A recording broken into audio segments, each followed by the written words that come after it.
Pemirsa, bangunan Posyandu Puspita yang alami kerusakan dan kurang layak dikeluhkan oleh warga Kelurahan Pipareja, sehingga mereka berharap adanya perhatian dari pemerintah untuk segera melakukan perbaikan.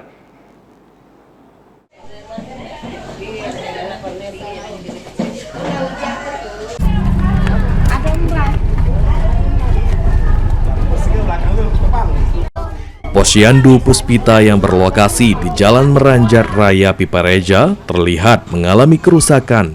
Kondisi bangunan tampak kusam dan kurang sedap dipandang. Salah satu warga, Cik Dahlia, mengatakan gedung Posyandu masih sering digunakan untuk kegiatan masyarakat, namun selama puluhan tahun belum pernah mendapat perbaikan. Menurutnya, kerusakan terlihat pada bagian plafon dan dinding yang sudah usang.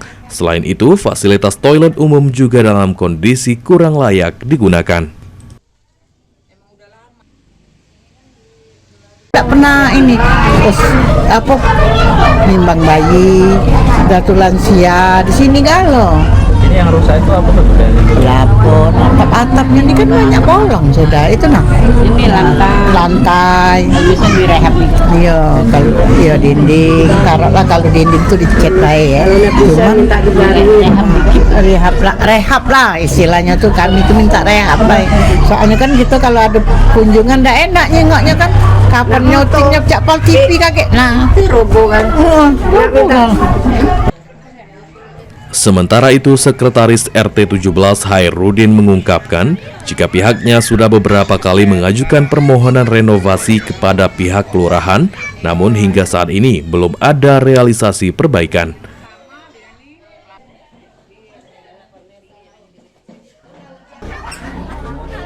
Masih dari Pak RT yang lama kan kita sudah mengajukan, namun sampai sekarang belum terrealisasi.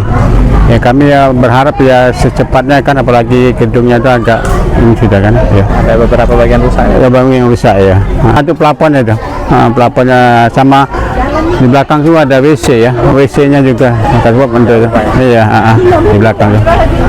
Kondisi dindingnya bagaimana, Pak?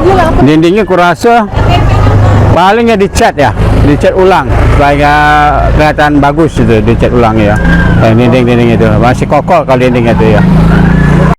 Warga berharap pemerintah dapat segera memberikan perhatian terhadap kondisi bangunan Posyandu yang masih aktif digunakan agar kegiatan pelayanan masyarakat dapat berjalan dengan nyaman dan aman. Muhammad Aidil, PAL TV.